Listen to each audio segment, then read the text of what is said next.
Oh, caution. And that, ladies and gentlemen, was basically a replay of what my live reaction was with 6 laps to go when I was watching this race. I was literally like, and then I heard caution from Rick, and I was like, huh? Huh? Oh, wow. I'm not even lying to you, because I will explain myself. I think I fell asleep with like 40 to go. I'm pretty sure I missed the green flag stops. I think it was, who was leading? It was Tyler Reddick or AJ Allmendinger. It was not Chase Elliott. Chase Elliott was not leading. And when I woke up, and Sky's not waking up, when I woke up, Chase Elliott was in the lead. So I'm not even lying to you guys. I fell asleep towards the end of the race, and the caution literally woke me up.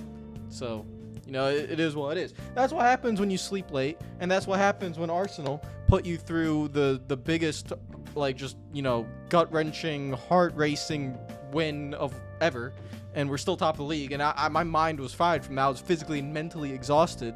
So it didn't help that the race was really boring.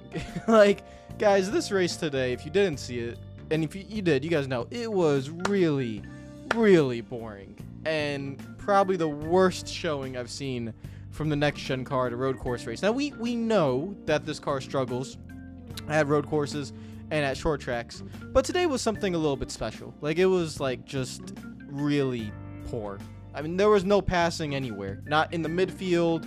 The guys who took stage points at the beginning at stage 1, and they had to restart, like, 25th, they could only make up, like, 4, 5, 6 spots at most over the course of the entire stage 2 length of 25 laps. Like, it was really poor.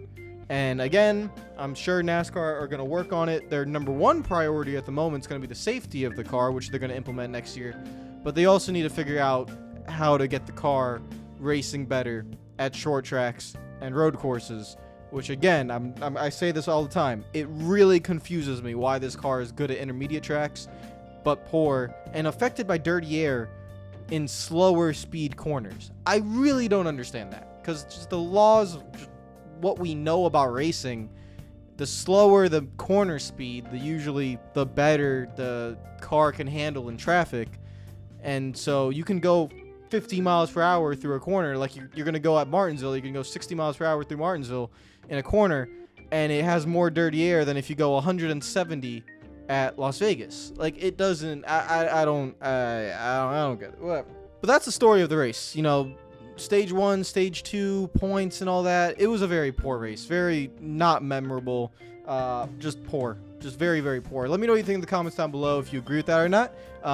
Because that's what I think. It was just a extremely, extremely poor race. That got WWE overtime ending entertainment with 6 laps to go because there was a sign on the track, and so the signage helped save the race, basically create this drama. And then in the last 2 restarts, all hell broke loose. It turned into everyone just got tired of not being able to make passes. So when you go the whole race of everyone trying to be cordial and nice and you know, they're trying to race the right way, and it got them nowhere. Every driver in the field, it got them nowhere. So you then restart the race with 2 laps to go and an overtime restart, and you get what you saw today, which is just people don't care. Like, you just go 5 wide in turn 1, and you know you're gonna make people wreck, but it doesn't matter, because as long as you make up 5 spots, that's what matters. You know, and for the lead, it was the same thing. AJ Allmendinger moving Chase Elliott out of the way, Kevin Harvick moving AJ Allmendinger out of the way, Tyler Reddick wrecking Chase Elliott. Like, that all happened in the span of 20 seconds. Maybe less, maybe 15 seconds. AJ Allmendinger moving Elliott out of the way, and then Harvick moving Allmendinger out of the way, and then Reddick wrecking Elliott happened in the span of 15 seconds. And it's because they know that if you just run behind someone and you let go of that opportunity, that you can make that dive bomb move, or you can, you know, get that spot, that it's going to be very, very hard. Like, when everyone, especially at the top of the field, is so fast and everyone's so equal, like, and the, you know, the cars are all very, very similar. It's just very hard. You're not gonna make the pass, and that carried on throughout the whole field. So then there was just multiple incidents. People blowing the chicane, the bus stop, the front stretch, just wrecks and wrecks. Syndrick, Briscoe wrecking, Larson having a toe link broken that put him 5 laps down, and he was at the mercy of God and seeing what the heck would happen. And all that chaos, I knew probably wouldn't help him, because you can have a driver gain 15 spots in a lap since there's so many wrecks, or you can lose 15 spots in a lap, and it kind of happened in both ways.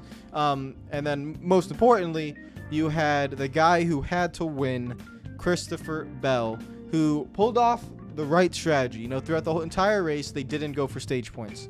The guys that went for stage points, like Larson, like Hamlin, and Larson got 13 points, but at the end, it wasn't enough. Christopher Bell didn't go for stage points. He said, you know what, we're going to go for this win. Now, he didn't have the fastest car. He wasn't in contention for most of the day. It was really, the guys up front, it was Joey Logano in stage 1, but then Logano takes the stage points, and you never see him again. It was William Byron in stage 1, but they take the stage points, and you never see him again. It was Tyler Reddick, who pitted from 4th in stage 1, that kept his track position, that was battling for the lead. It was AJ Allmendinger, who pitted in stage 1, that kept his track position and battled to the lead. It was Chase Elliott, who pitted at the end of stage 1, kept his track position, and battled for the lead. And that's what I said last week in the race review. I literally said, like, this is a problem for guys like William Byron, because you need to take the points, but then you're sacrificing the win. So, and it's that simple. You restart 25th, you're not making your way back, especially with this car. That's what I said. So all those guys that stayed out, I knew their race was basically, that's it. You're going to need a miracle to get back up to the front. Christopher Bell did not do that. He was kind of mediocre most of the race, not really performing as well as I thought he could. But they still went for that, get as much track position as possible, and just see what happens. The caution with 6 to go changes everything, because then Bell and his crew chief make a very, very, very good call to come down pit road to get 4 fresh tires. Everyone else is on old tires, very old tires, because again, they pitted with way to go. I was probably asleep when it happened. Again, I didn't see the green flag stops. I don't even know when it happened. I was asleep. I'm not gonna sit here and lie to you guys and say I watched the whole race and I know everything. From 45 to go to 6 to go, I was asleep. So I don't know when they pitted. I don't know how Chase Elliott got the lead. But what I do know is that Christopher Bell, with 6 to go, came down pit road, had fresh tires, and everyone else that came down during those green flag stops, they did not. And so they had old tires. And so the chaos then ensues. Bell gets up to 5th. He gets up to 4th. He gets up to 3rd. The whole with AJ Allmendinger and Harvick and Elliott and all of them having, and Reddick having their little hoop-de-doo-la party up into the front, and everyone else wrecking. Christopher Bell just marches forward, and then he gets to 2nd place when the next caution comes out, and it's him versus Harvick. Harvick's on old tires, doesn't stand a chance. Bell easily, it didn't even matter. The only thing that could have cost Bell that race was someone dive bombing turn 1 and literally wrecking him. That was the only thing. If he just made it through turn 1, which he did, he was going to come out with the win. He was going to come out with the lead. That's that. So that happened, and then everything turned to Larson, who was 5 laps down, couldn't do anything, and Briscoe and Syndrick, who were just in chaos. They were in the middle, in the back of the field, in all the mess. So for 2 of those guys, they had 2 different results. You had Briscoe, who took advantage. Well, first of all, in the first restart, he wrecked. In the second restart, he took advantage with the fresh tires that he had. Did he have fresh tires? I think he did. But anyways, he took advantage. Syndrick, on old tires, who got through the first restart, was in a pretty okay position, but in the second restart, ends up wrecking into the little backstretch chicane, and he spins out. His day's done. So you have one guy who takes advantage of the chaos, and you have another guy who was basically a victim of the chaos, and then you have Kyle Larson, who, with the broken toe link, with like 10 laps to go in the race, basically he got a toe link that broke, or 15 laps to go in the race, and he get the toe link broke. He went down 5 laps.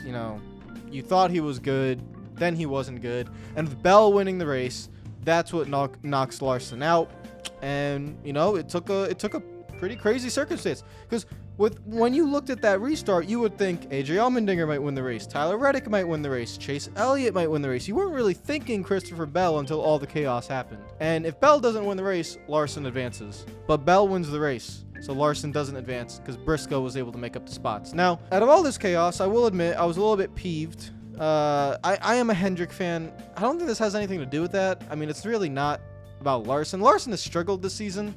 Like, I think we can all admit that. He's struggled. He hasn't been the best. But if you asked me, do I want Briscoe or do I want Larson? It's not really a Hendrick thing. It's just, I feel like Larson could provide more of a threat to the championship. Am I wrong? I don't think I'm wrong there. Chase Briscoe has been, in all of SHR except for Kevin Harvick in the few recent, like the second half of the season, have been mediocre. Like, they've done nothing. I thought Briscoe was, honestly, like Briscoe, Syndrick, even Suarez, I thought those guys were kind of like automatic. They were just not qualified. I just didn't really rate them because they don't have the speed week in, week out. And Syndrick was eliminated. Bowman, unfortunately, got concussed, so he was forcefully eliminated. Suarez lost power steering, and he was eliminated.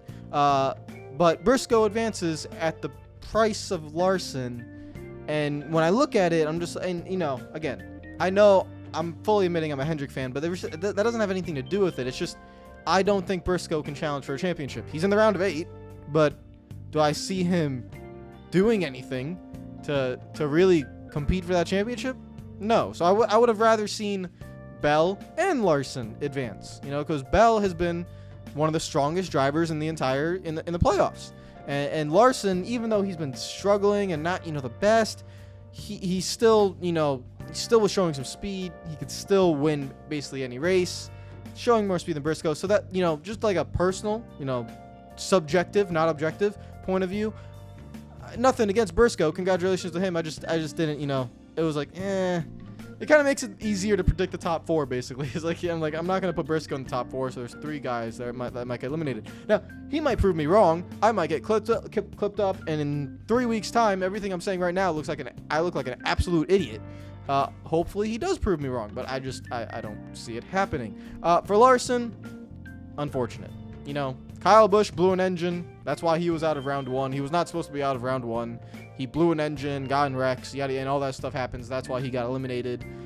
So, for Larson, mechanicals happen. It's a part of racing. So, you just got to move on and deal with it. And for the race winner, Christopher Bell, just a very, very solid job by him. And I will admit, I think he will make the Final 4. I do. I have a lot of faith in Christopher Bell. I think he's been very strong the second half of the season. I was surprised to see him in the spot he was in because of the DNF finish at Texas, and then you had Talladega, which is just Talladega. So it was unfortunate for him, but I went into this race saying Bell can win this. He can. He's in a must-win situation. He knows what he has to do. He can win it. I'm very happy for him. Very happy for that team. That is a driver who is maturing. And he's always been a mature guy. It's not like he needed time to get smarter or something. He's always been smart. He's always been mature. But he's maturing in terms of his racecraft and overall speed that he is showing with that 20 team. I just had this feeling the second half of the season, this guy is going to be one of the strongest guys for Joe Gibbs Racing. Even though you look at Denny Hamlin, you think he's the leader. You look at Kyle Busch, you think, even though he's leaving, you think that's the superstar. You look at Truex, Mr. Reliable. But Christopher Bell, don't sleep on that 20 car. I was saying it throughout the second half of the season. He was showing the speed. He's in the round of 8. I strongly would consider him being in the Final 4. I have Chase Elliott there. I have Christopher Bell there. I still have to think a little bit about the next 2 because I think it's a toss-up. It's a toss-up. Blaney could be in there. Could he finally win a race? Can Denny Hamlin get there? Can Joey Logano get there? Can Ross Chastain for Trackhouse Racing pull off what you think it might be as an upset and get there? So that's kind of a throw, toss it up in the sky. Now someone could DNF, and that's that. You have Las Vegas, you have Homestead, the next 2 races. Wait, Las Vegas? No, it's not Las Vegas, is it? Someone said Las Vegas was in the playoffs. I don't remember. It is Las Vegas. I don't know why. I don't know. I thought for some reason it wasn't in the playoffs. Las Vegas and Homestead, 2 intermediate tracks. Hopefully right rear tires don't get blown and stuff like that. So we'll see. And Christopher Bell at Homestead, I'm just saying, dirt track prowess, just that's someone I would want to pick for that race to win. So I'm going to say. And that probably hurts Larson even more that he got eliminated because all he'd have to do is win Homestead. And Larson at Homestead's probably, a pretty good shout. So unfortunate, but overall, guys, let's not get twisted. This race sucked. This race sucked. It was very entertaining at the end. Drama, playoffs, yada, yada, yada. But it sucked. It was a very poor race. It literally put me to sleep. So I'm going to end it there. Take care of yourselves. I'll see you guys next week for Las Vegas. And I might be going to Homestead. I have, the family wants to see their dog because now I live in Orlando. I don't live in South Florida anymore. The family wants to see the dog. I might go home. I might go to the race that weekend as well. That's all I'm gonna say. So I might go to Homestead and see how that goes. As I haven't been to Homestead in a while either. It's been, I think, probably 4 years since I've been to Homestead. It's been a while. Take care of yourselves. Enjoy the rest of your day. I'll see you guys tomorrow. Follow me on Twitter if you're not already. Subscribe if you're new. Take care of yourselves. Comment down below with what you thought of the race. Did you fall asleep? I did. Peace out.